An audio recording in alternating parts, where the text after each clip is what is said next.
Hello everyone, my name is Bernardo Silva, and this is my mini presentation about poverty and socioeconomic status. So let's begin with the overview about the topic.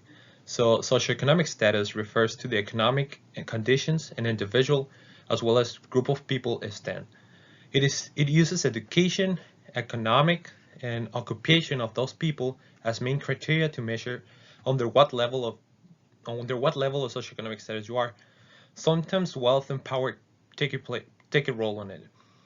Most commonly, we see socioeconomic status broken down into three different parts, which will be low income, middle class, and high class.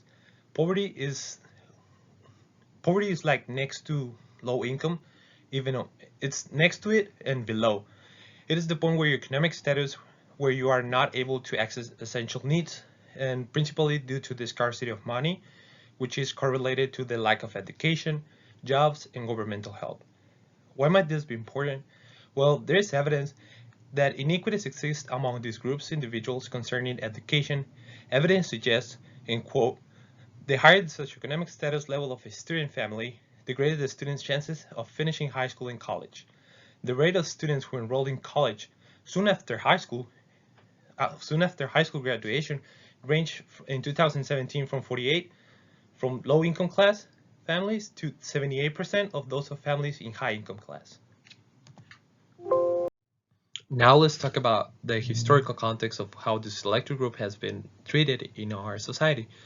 Poverty and socioeconomic status has always been part of our history in our country. Since colonization, people have been divided into certain groups where they face different socioeconomic status and many more live in poverty. For instance, black people in America before and after abolition of slavery have experienced poverty and low income status higher than white citizens. Exploitation being the main factor, but also the now unconstitutional treatment that they used to suffer plays a significant role, which are no education and unfair payment, segregation, and several other factors. Let us don't forget how it wasn't until 1860 that most white men over 21 years old without or with property could vote. And it wasn't until 1964 when Voting Rights Act signed that all citizens will vote regardless of their race, ethnicity, and gender. By not being able to vote, minorities, like black communities, did not have a political representation. The lack of representation over the years resulted in poor conditions and low governmental help for those communities. Another unfair treatment can be seen in the political educational context, and I quote, because school funding is based on local property taxes, there is a direct relationship between the size of a parent's bank balance and the quality of their children's education. Schools in low-income neighborhoods tend to have a lower level of education than those that are in higher economic status. This is mainly because the schools are supported and funding according to the local taxes of that community. The ones that are more affected by this type of funding distribution are the same kids who live under low income conditions in that neighborhood. Their only way of accessing education is that school, a real structural disadvantage. Finally, in the educational political context, I would like to add that standardized tests seem to impact low income and poverty students negatively. Not only we have an inequity when it comes to having all students taking the same test throughout the entire state. Moreover, using those scores to provide more fundings to those that achieve higher results. Let's examine the stereotypes about the selected group throughout history. The main stereotype that people in poverty and low income status were subject to was being labeled as lazy.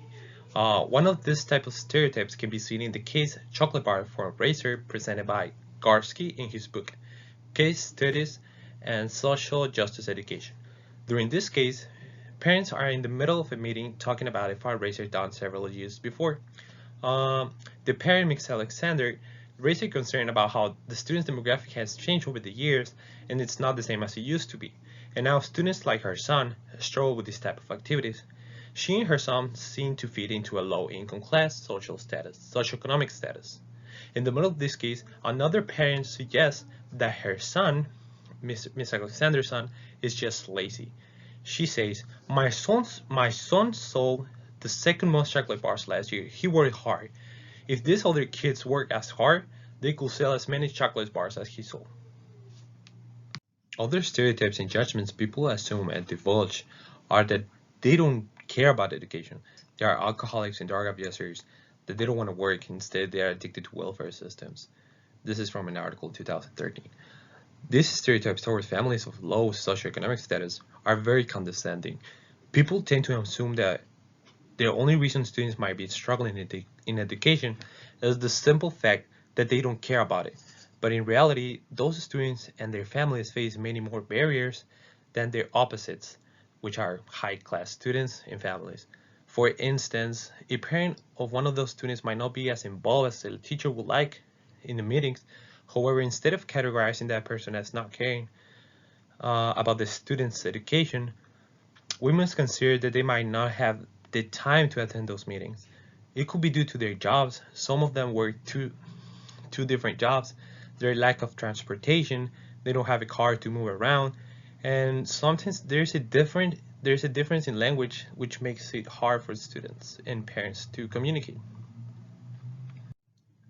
An analysis of the current perception, beliefs, and stereotypes of this select group.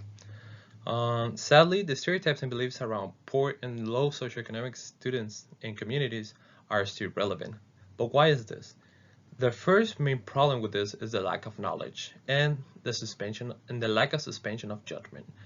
People tend to judge without knowing the context around the problem. Sometimes the circumstances are way broader than what we see. For instance, let's analyze why people will call a low income and poor student terms like lazy and not caring. I want to emphasize and analyze it by referring to Maslow's hierarchy of needs. When children, adolescents, and even adults do not fulfill their first psychological and physical needs, it is hard for them to achieve good academic results. Think about going to school or going to work at 7 a.m. without properly eating, or with low hours of rest due to you having to take care of younger siblings because your parents, a single mom or a single dad, has two jobs. Another prevalent example is high school students having to go to work after school to help their families. Barriers and adversities like the previously explained make life way more complicated for those students, and people just don't pause and reflect on it.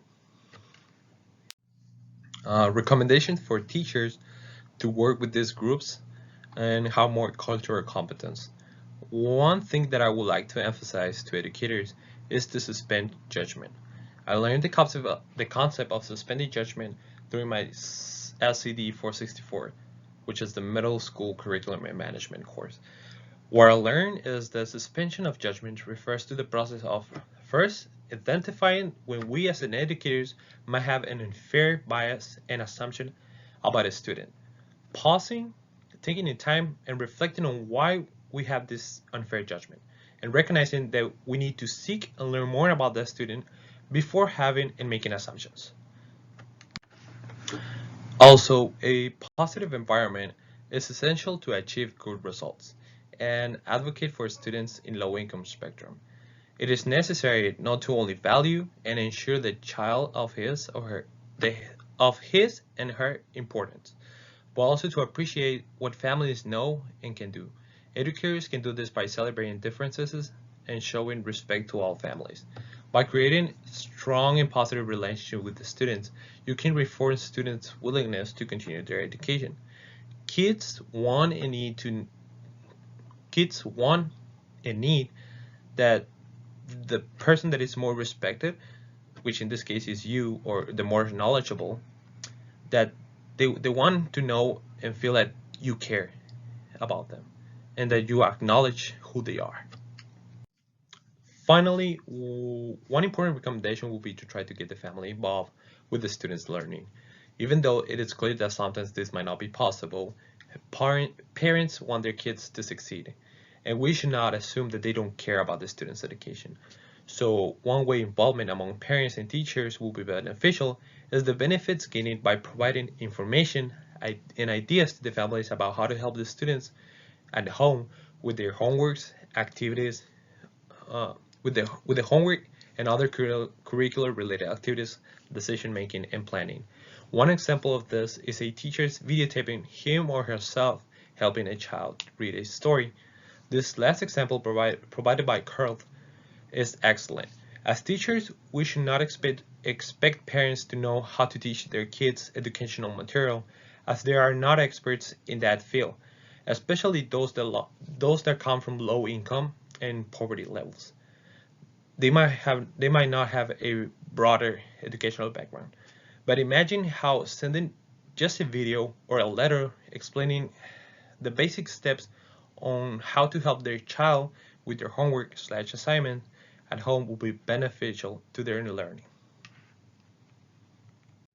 These are a total of 5 references that I used to create this presentation. And all I have to say is thank you for watching my presentation.